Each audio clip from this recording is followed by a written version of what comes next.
I'm Eric Newton, and this is The Together Show. We all know relationships take work, but what is that work, and how do we do it? As a former divorce lawyer, I've watched thousands of couples break up firsthand. Having seen the worst in relationships, I decided to try to help couples stay together. So on this show, we talk to real couples and find out what love really looks like. I'm the type of person that draws energy from other people, so I need to go back and be around other people to charge my batteries back up. And so by projecting energy, she helps recharge my batteries. And I think also because I'm so hyper aware of energy levels, I'm constantly trying to put out energy for her, and when I don't get it back in return, it wears me down double.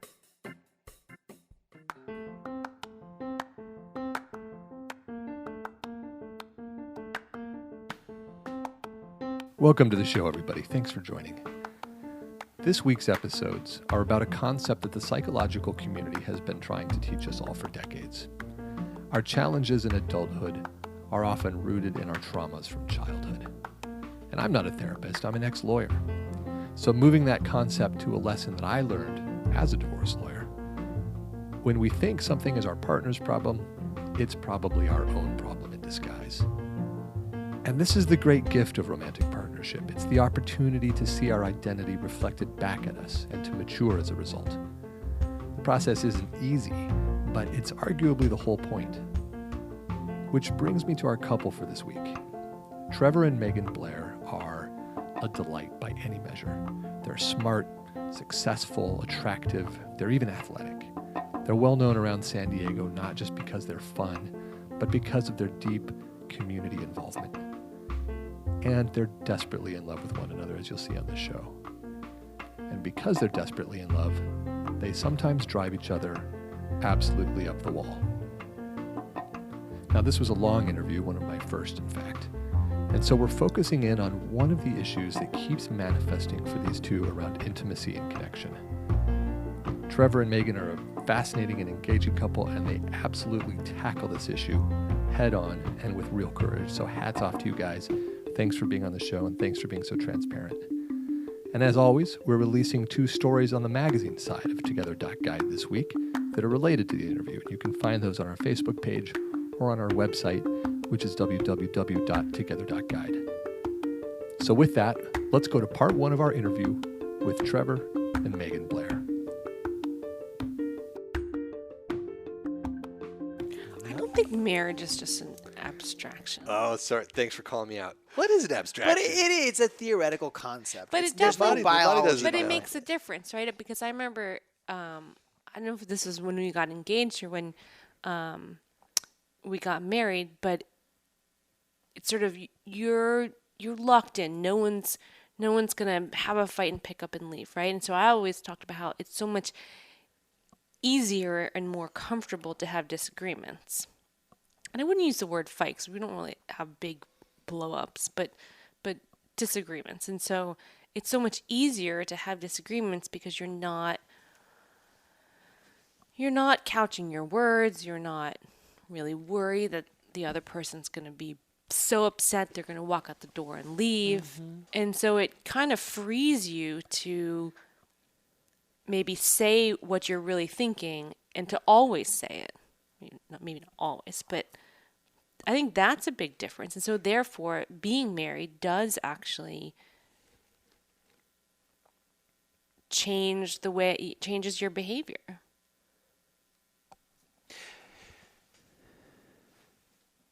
Yeah, I haven't felt distinct chapters or phases. There definitely was, I don't want to say a finality, but there was almost more of a sense of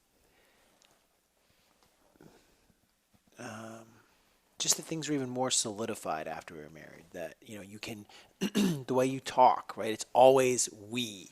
There's no I or my anymore, and that's nice. You don't have to worry about pronouns and planning. You can talk in really long-term, abstract terms, and it's kind of liberating and freeing in that sense. Yeah, that makes perfect sense. But I don't feel, and I will totally admit in other relationships, yeah, I felt the DSO transitions, but with us, it's just kind of been natural and easy. And more of an evolution, and maybe we've got all three in an interesting steady state proportion or something like that. Steady state. And I mean that in a good way. Well, another thing you said that was interesting was this idea that when you're married, you can't get out. And so the fights become... More intense? What do they become? I think they become more honest because instead of holding back on something that's really bothering you, right? You're in it for the long haul, and so it's either you talk about this and you share how you really feel, and you risk upsetting the other person, but you know at the end of the day, if that person understands you better, or you work through something together, you're going to be a better place. So it's worth the temporary argument and disagreement today because it's going to be better in the long term. Whereas I feel like when you're dating, sometimes you're not willing to risk that temporary argument today because maybe you won't ever get to the long term if you do that. I don't know. I think it brings out an honesty, but that's also because I have traditionally been somebody who doesn't like conflict and doesn't want to talk about, wants to avoid conflict, and so maybe it was a more of a pronounced difference for me because you were okay with it. Well, and we have gotten much better, I think, because of that. And when we first started dating, the challenge was, and I'm going to really stereotype, but of my ethnic mix, Italian is the biggest, as I'm doing with my hands, is the biggest makeup. And so I had that stereotypical, I was okay being expressive and making big gestures and all that sort of stuff. And my style is if something upsets me, I want to get it out. I want to make my feelings and my position known. And then I want to resolve it and move on. And once I've moved on and said my piece, I'm good. I'm totally okay moving forward, and I feel good. Whereas Megan was very uncomfortable with conflict and very uncomfortable about talking about things. And if we did have any kind of a rather intense dialogue, it would upset her for 2 and 3 days at a time. Oh, that's great news. So what? For everybody listening, because you guys have transitioned. Well, I think we talked about it, and I said I think it was firstly her getting comfortable with the fact that if I do get mad or I do get emotional or expressive or something like that, once I get it out and I feel I've been heard, then I'm good and I'm ready to move forward. And so that made it a lot less scary for her. So, what was the feeling, Megan, when at first when he was expressive of his anger? So I think it's twofold, right? So and a lot of it I think is how you're brought up. So my parents are very New England square, and they are not emotionally expressive, which is very different than Trevor's parents, who are a much warmer and open family and much more expressive. And at the same time, my dad has a huge temper. And so because he's got a temper and will sort of go into these outbursts, and when you're a child, that's scary and growing up. And I also, and I really, that always made me so uncomfortable, and I really disliked it, and I disliked how I felt the position to put my mom in. And so I think there's a combination of you're brought up to be sort of emotionally closed off and controlled, and at the same time have this just a very strong reaction to seeing any big outbursts like that, because it didn't happen very often at home, but when it did, it was really upsetting to me. Right. And so then as an adult, you're in a relationship and suddenly your boyfriend, who isn't even your fiance yet, is pretty fine, but every once in a while he would blow up. And what did it seem like to you? And these wouldn't be blow-ups. Yeah, Remember the first time it happened strong. was when you were super late. We were going for a run together during lunch, and you were super late, and I'm sitting there freezing my ass off under the tree, and it was raining, and we were meeting in Balboa Park. When you finally got there, and I made it clear that I'd been waiting a long time and was not pleased, and then you just kind of shut down. And when she would shut down, she just wouldn't talk. For like a day or two. Did you yell? No, it wouldn't even have to be. It wouldn't even. No, I'm not like a yeller screamer. But it was any expression at all. Any expression of displeasure. Yeah. would shut her down. Is But that a fair assessment? Yeah, I think that Trevor Morris gets pissed or is cranky or pouty. It is not a yeller. So it's not like a, the raging male kind of gorilla kind of situation. But it does. I mean, I don't think really it. I don't think that the form doesn't really matter. It's sort of my reaction probably would have been the same. I don't know. I just sort of back then I used to really like to think it through, and so. And that I knew that we would talk about it eventually. It's not like you sweep it under the rug and it just goes away, but I really wanted to think it through. I wanted to understand what I had heard, how I felt, and then to choose my words very, very carefully, which is interesting because if you're the type of person who chooses their words very carefully, you're not necessarily with somebody who is going to listen to every single word and consider each one. Right? Or because you're not talking to yourself. or be willing to wait the amount of time it takes you to think through those words. Yeah. Yeah. Okay. So, but you really wanted to do that. But why did that change? You don't want to think through things like that anymore? well, you don't always have 3 days. Yeah, to work through something. And these are. Well, that's your opinion. Of course, you think that. I mean, she's the one who would like automatically, without even thinking about it, just close off. Probably didn't even know the extent she was leaving you in the cold by doing that. And then you'd have to wait for her. But I want to understand why. What was that? And then how did she let it go?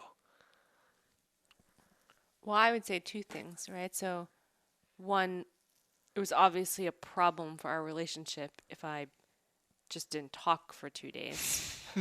And so eventually we talked about me not talking for 2 days. And plus, it's not fun to be walking around for 2 days ruminating on upset something. Yeah. and bothered and constantly thinking about it and replaying the conversation in your head. And so it's not that I don't want to be thoughtful about how I'm going to express myself, or it's not that I don't want to understand what was it that really upset me or upset him. I do. I mean, I still, I think I'm fairly thoughtful about it, but I feel better, and it's better for us if I get to that conclusion a little bit faster. How long does it take you now? I don't know. I think it depends. You've made so much progress. It's incredible. It really is. Like now we can be over and done within 20 minutes. Wow. But I think goodness. it was her trusting me, and I kept reinforcing this. When I have, periods of heightened emotion, shall we say, in my communication, it is not damaging. It's not long term. It's just I need you to know this is serious. I need you to be heard. And when I feel heard and we have a resolution, then we can move on. And once she was comfortable with that and realized that, it's not a temper tantrum. Like I've seen her father's temper tantrums. It's like a 5-year-old. This is not a temper tantrum. We're just going to talk this through, and then everything's going to be hunky-dory. No problem. And I think she just kind of got used to that sort of pivot, communicate, pivot. And that communication style works for both of us. And here's the other thing. I think when you are very secure in your relationship, you also know that if in 2 or 3 days' time you're still thinking about it and there's something that you didn't say, I know that I'm going to risk upsetting Trevor and him getting a little bit annoyed that I'm bringing it up again, but I also know that it's not going to break us, and that if it's that important to me and it's going to, again, like I said before, sort of at the end of the day, better your relationship, have him better understand me, I'm willing to bring it up. And I think before I definitely would have just thought about that and then never brought it up, because that would be creating more conflict, because I know he's not going to say, "Oh, sure, you want to talk about that fight that we had 3 days ago?" His response is going to be, "I'm done with it. I'm over it. We moved on." It's like, "No, you moved on. I haven't really I'm moved still on." soaking in it. But I think that's, and I think cases are so rare now. I think wait for it. I think We have a prime case study for you here in a minute. still need to be better about being willing to bring things back up if I'm still talking about it. I think that I still will. It doesn't happen very often because it's not worth the sort of secondary fight, the remnant fight. Oh, that's an interesting. So let me try to repeat it to see if I understand. So is it almost as if there's so much pressure almost to have it be resolved in a 20-minute time frame that if you're left with some vestiges of the upset or an unresolved emotion around it, you're reluctant to bring it up because not only could it possibly trigger the original upset, but it would trigger a secondary upset, which is, wait a minute, I thought we were over this. Why are you bringing it up again? Yeah. Oh, wow. So I still have work to do in terms of being willing to do that.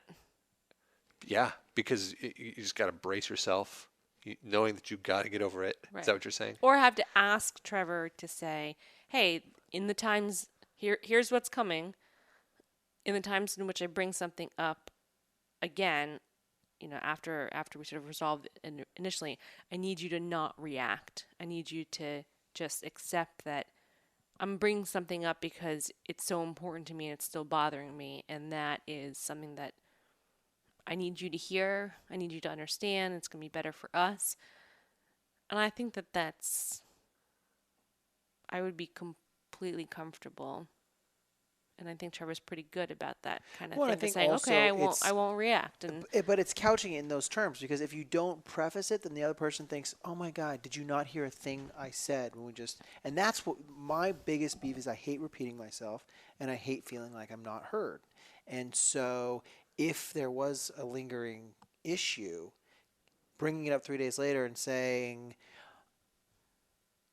I've been thinking about a lot about this. There's still a couple things that I want to resolve. I know that, your position was X or something, but hear me out and away you go. Because otherwise, without that kind of warning label, it's going to feel like we're digging up bodies. I'm pretty bad about the warning label. Are you? I'll just say it. I totally. You guys need a shorthand. You need a sign language. Like, this means incoming. And you're like, okay, and then you read the subtext to yourself. Like a safety word. Yes, that's what you guys need, because you shortened your time frame, but it has had the impact of leaving some stuff left over. Mm-hmm. So now you got to accept the pre-stated subtext. Mm-hmm. Just put a label on it. Let me know. And I'm happy to talk about it again, but I just need to know that we are not rehashing, that it's not going to be a rehash. Well, but it might be. But if it's a rehash with a purpose of addressing something that you still have inside, that's fine. I don't think you usually... Because it still feels constructive as opposed to just beating a dead horse. It's probably more constructive than what is the difference between those two things? I get there is a qualitative difference, but let's put our finger on it. Beating a dead horse because you still feel the emotion, but you've talked through it logically. Is that what it is? I think the whole beat the dead horse thing is when you, and I've said this a bunch already, but when you feel the other person hasn't heard you, absorbed what you had to say, and actioned it. And until we feel that way, we're going to keep beating that horse. Now, but what if she has heard you, but just still has the emotion? Like, she heard you, she got the logical point, but she's still just... Ugh. I think feedback saying, okay, I hear what you're saying, ... Now, I still feel this.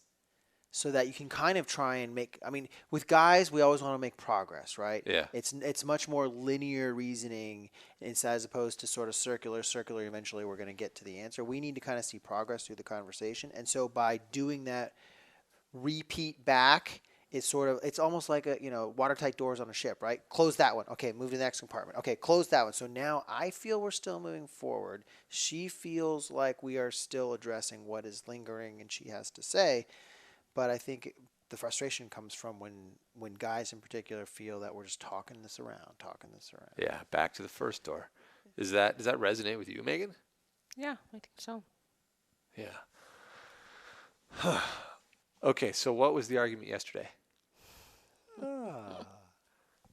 This is so interesting because, I mean, this is still very, very fresh. So Yeah, I feel like I'm a scientist and I found a sample. Oh, yeah, you got a live one. This body is still warm. and this is a good example because it's something where most of the times when we have a disagreement, we can usually get to the same point at the very end of it. And I think there's still some differences of opinion, or at least on a scale. So, I went to dinner at a friend's house, my friend Katie's house, and so I went to dinner at 6:30. And we had a bunch of us. There were five of us were there. We had dinner, and then as we cleaned up, and as we left, Katie and I sat down to talk about some job stuff, just the two of us. And so it wasn't until midnight, I think, 12:30 12:30, that I got home. on a Thursday So it was really for a dinner that started at 6:30. So it was really late, and my phone was in my purse and was on the stair, and so I didn't hear Trevor's text drop in, and so I didn't answer it, and I didn't check in with him at any point in the evening, and so it was really late when I got home. He knew that I had a dinner that night, but he was really, really angry, and what it's indicative of is that I am not a very good communicator. In general? We have very different styles. So naturally, just left to my own devices, I wouldn't just sort of text people or call people just on a whim unless I had a specific purpose or need. Whereas Trevor is a much better sort of fluid communicator. You see it definitely the differences between our families and how each of us were brought up. Like, I don't talk to my parents on the phone. Sometimes we'll email, but that's Biannually. that's really, really it. And a lot of times it's just very matter of fact. My dad will send me some New York Times article about something, but there's no conversation around it. It's just the link. It's just the link to the article. And so that is definitely that. My lack of communication is very different than Trevor's communication, and I am of the opinion that sometimes I think that what Trevor thinks is normal communication, in my opinion, is above normal. And so I would like to get to normal, but I don't think that I necessarily need to be where he is. If you tell somebody that you're coming over at dinner at 6 o'clock and maybe it's 6:05. I only do this with my mother because she's like hyper anal. The punctuality thing? She's just super no. He's like, can you text so and so or text my mom and let them know that we're running late. And I really enjoy being on time. I see the communication sometimes as being excessive, right? But I've also learned that I'm definitely too far on the other end of the spectrum. So, for example, I have a colleague at work who is definitely on Trevor's end of the spectrum in terms of communication, and I realize now that when I read an email and I get the message, I don't really feel like I need to say, "Hey, I got and read your email." And message is sort of just implied that you send it to me. I'm going to read. I'm going to do my job and read that piece of communication. And a lot of people, and it's, I think, actually helpful, especially in a business circumstance, to acknowledge that you got that email. I think acknowledging understood it and will action it. So I think acknowledging every single one, if it's just one way. I'm giving you information. I don't need to have you say, "Hey, I got that information." But I don't either. Like when you send someone an email, got it, thanks, or okay, or sounds good, or I don't do that shit. Do you think that's excessive? No, I think that's excessive. No. My over communication is like one email or text a day.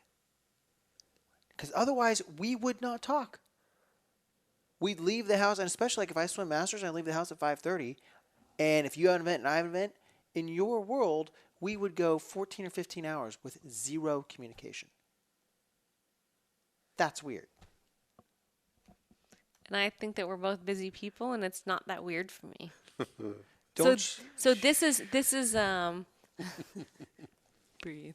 This is still very fresh, but it's also, and I said this earlier tonight to Trevor. I said, this is something that is sort of fundamentally who I am, and so it is hard to ask somebody to change. But because I recognize that this would be a good change for me, at least to a certain extent, I definitely would like to work on it. But it's, as he said, it's, we have had disagreements about this many times before, and I don't really see. It's like our one core issue, I would say. Really? We the whole communication style, when I can get you to communicate, is great, right? Like, you don't get bothered for 3 days. We talk things through. You're able, you're much more elastic. We talk about it. We move on, right? The warmth and communication thing is like the one issue we have not licked yet. And when I say like communication, it could be like, haven't seen you since 5:30 in the morning, 3 p.m. Hey, hope your day was great. I'm going to be home at 7. That's it. He's very good at it. I'm not. That's it. So here's But the difference, the real difference here is that I think if I got to a point where I felt as though I was a better communicator and was happy and sufficient, I still don't think it would be enough. Or I think Trevor would like me to change more. Let's get you there to that other interim step, and then we'll worry about. Okay. Don't worry about going too far. But here's my ask: it's just 1 or 2 points of communication, and when you do communicate, warm it up a little bit, right? Like, you're very robotic about your communication. Is merely the facts. So you're asking for 1 or 2 texts or calls a day in a 24-hour in a waking day. Just sort of what occurs to me as a normal human level of communication is what I'm not getting. But okay, you guys should know that there's no normal. Well, let me. Maybe this will be a good. Well, the normal is example. what he does. Well, right. That's your level of normal. That's what everybody thinks their normal exactly. is. You think your normal is normal, right? And they're both normal, and neither is normal. So what you guys need is the Blair normal that's going to work for both of you. So what is it? Well, in my world, right? So here's what happened last night. We come home. I got home a little bit before her. Megan rushes in at 6:30. She's like, "Oh, I've got a 6:30 dinner." She runs upstairs, changes her shoes, and runs back out. Doesn't say where she's going, how long she's going to be out.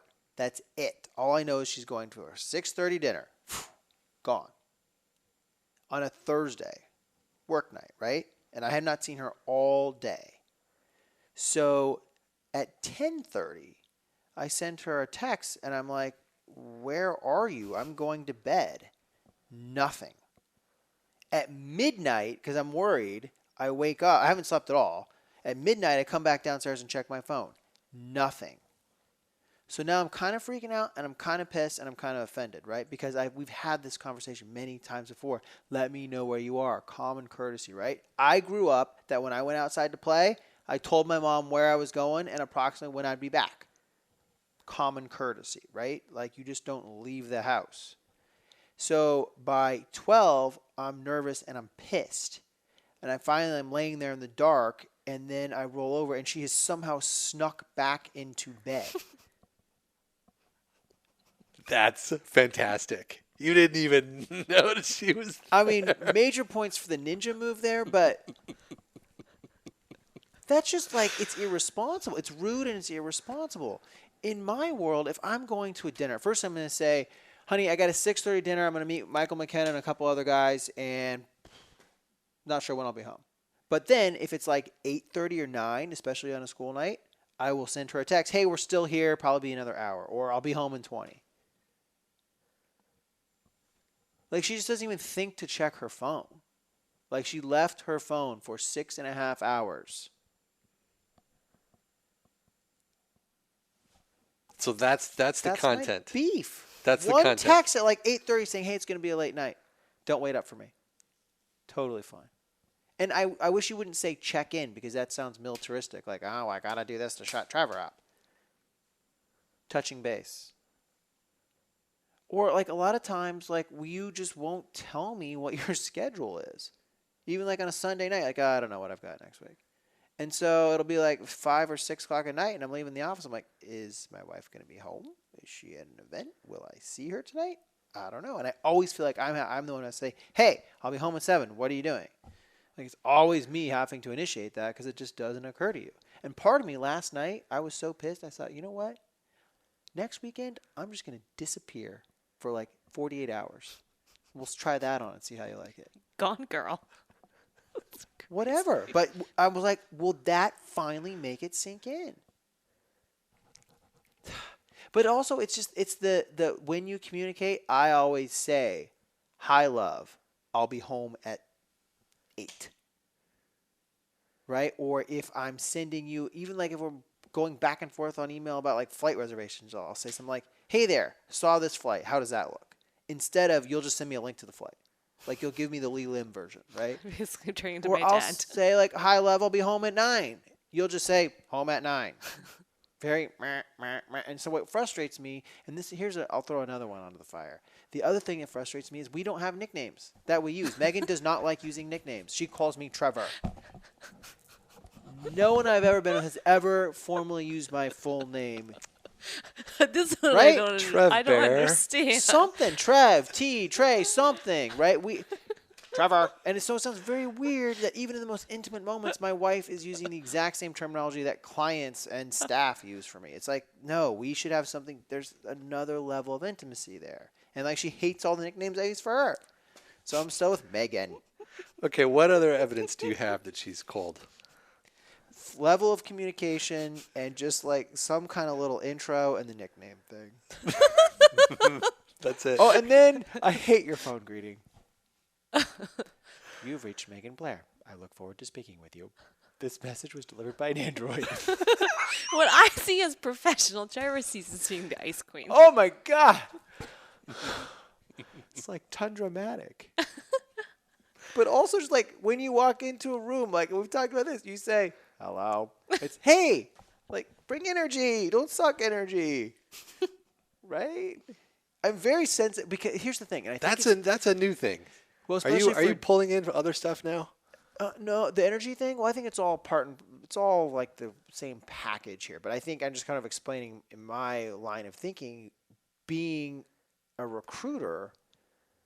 I can tell you, and I've been doing this for 15 years, the number one reason why people do or do not get the job is the level of energy they project. That's that it factor, gut feeling, whatever that hiring managers talk about when they say, oh, well, I liked Eric, but just wasn't the right fit. Yeah. That right fit means you didn't bring the right energy into the room. And usually it's because candidates are too low. They People want to be around other people, and most people aren't even conscious they're making this decision. We want to be around people that get us excited, that uplift us. And so people who bring energy into the room, people who smile, people whose voices have, tone and what's it called, where it goes up into the intonation or whatever.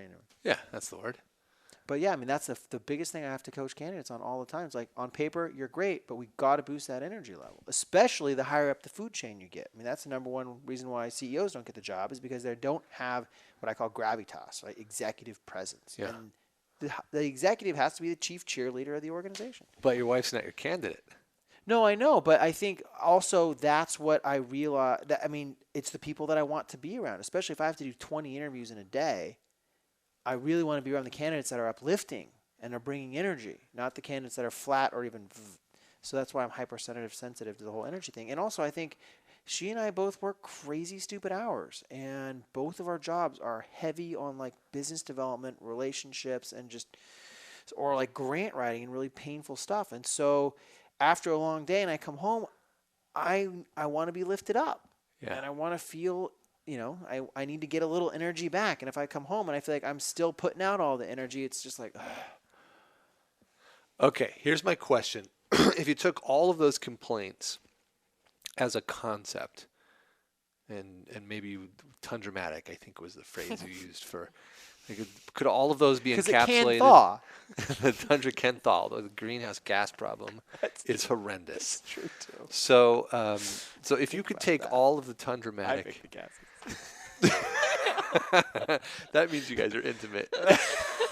That's true intimacy right there. I could be my own power plant. We'll put it that way. That's exactly what Aubrey says about me. See, Okay, this is why so- it's a good match. Tundra thaw.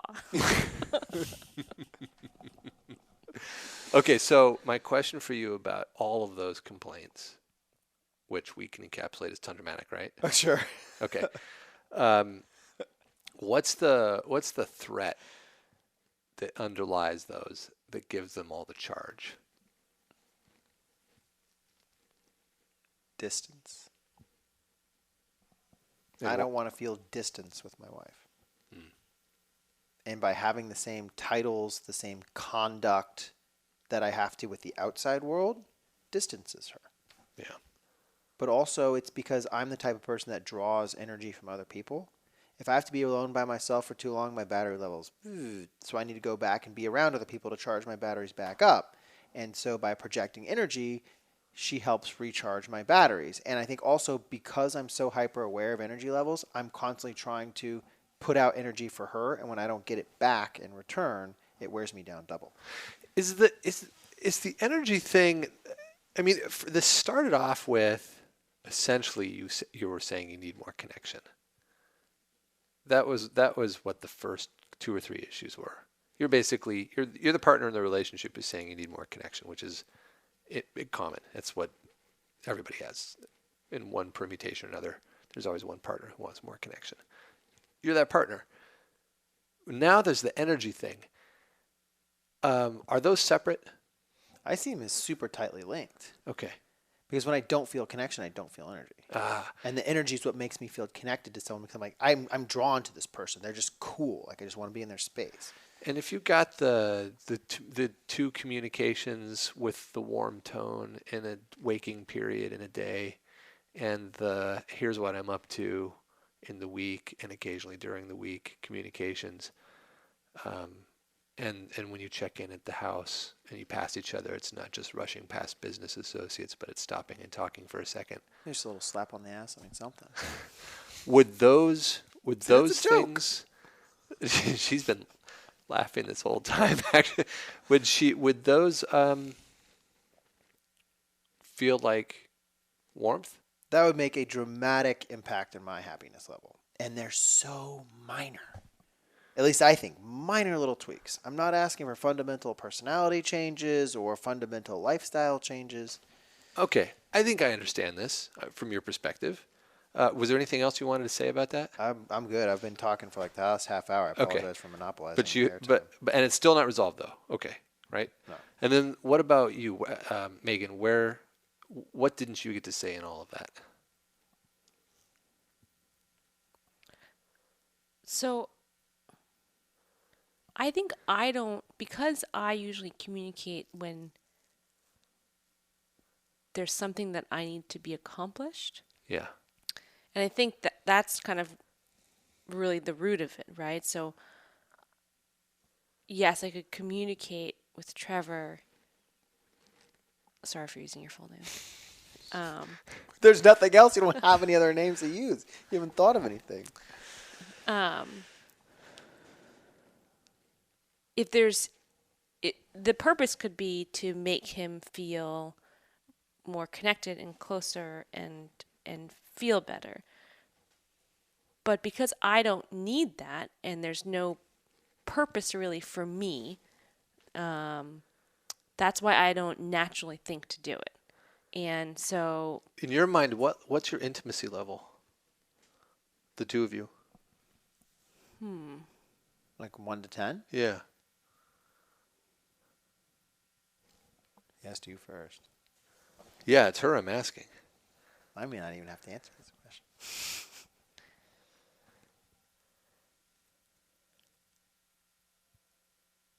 Maybe a 4.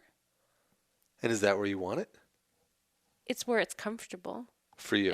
And yeah, which is really interesting that it's comfortable and happy. And yet I would still put it at a 4. Yeah, what do you make of that? I don't know. Not even I would have thought you'd go that low. I think that's taking it. The 1 through 10, the whole 10 spectrum is like us as a couple and taking into account not just me personally, but where I think Trevor would, like, he would be really happy and comfortable at 7 to 10. Yeah. And that might be over the top for me. And so the question was our intimacy level or our communication level? Her Intimacy. experience of your joint intimacy level. What is it? And then the follow-up is, where does she want it? So she puts it at a 4, and you want it at a... Well, only talking about me, I'm very happy and comfortable at 4. No, I'm talking about the two of you. You guys have a joint thing. But the thing. two of us, that's different, Yeah, right? you guys are married. So for the two of us, I don't know. I mean, I'd want it to be at a 7 or 8. Really? I guess so. I mean, I don't know what I don't know what the intimacy spectrum. Well, neither do I. We're just making this up as we go. I don't know why my answer wouldn't be, oh, you would want it at a 10. That seems like you're striving for perfectionism. But you would want it high. Sure. For the two of you. Mm-hmm. But you just said you'd love to live at a 4. I said I'm very happy and content at 4. Why do you want it different for the relationship than for just you? I think we would be in a better place, and I would ultimately end up happier than I even think is sort of possible for me. Right? So it's the same thing around when we were talking about dealing with conflict, right? I mean, I might have been very happy and content in my thinking about things for 2 or 3 days. Although sometimes not, but that's part of a partnership, is that you end up in a way better place together. And even just sort of when you think about yourself, right? I don't even really think that an 8 is possible for me.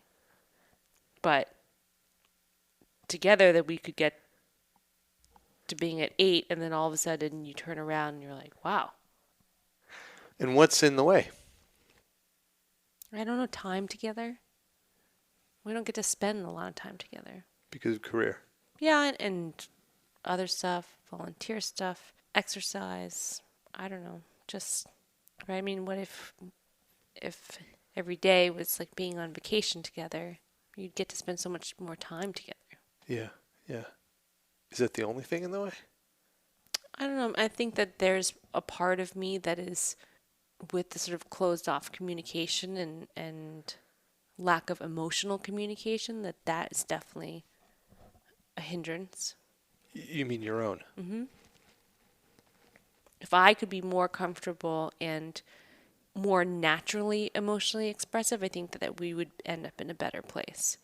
And so I think that's another thing that I struggle with is, okay, I can send Trevor a couple of text messages during the day, right? Right now they're not very emotionally expressive. If I don't want it to feel false or forced. Maybe not false is the wrong word, but forced. Because that doesn't feel genuine or like the right thing to do.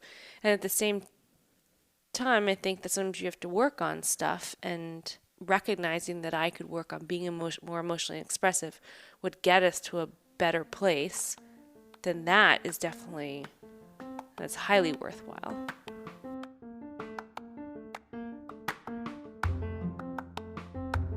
This is where we're stopping part 1 of our interview, folks.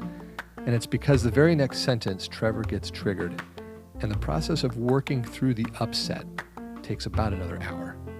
Now, it's a fascinating process, so be sure to tune in for part 2 on Thursday, in which we'll explore Trevor's reaction to everything that Megan has just said. I really hope you can join us. It's a good show. If you liked what you heard, please subscribe to us on iTunes. It makes a big difference when you do that. If you have any questions or comments, or if you'd like to be on the show, please reach out to us via one of our platforms. You can find our website at www.together.guide. Our Facebook page is facebook.com/togethershow. Twitter and Instagram are both at together_show, or you can email me at host@together.guide. Our producer is Charlene Goto. Our web designer is Courtney Munna. Our art director and my one and only is Aubrey Pick. Thanks once again to my guests, Trevor and Megan. So is it going to be cold brew, guys? I can't wait to hear. Gotta let me know. That's all for today, folks. See you next time.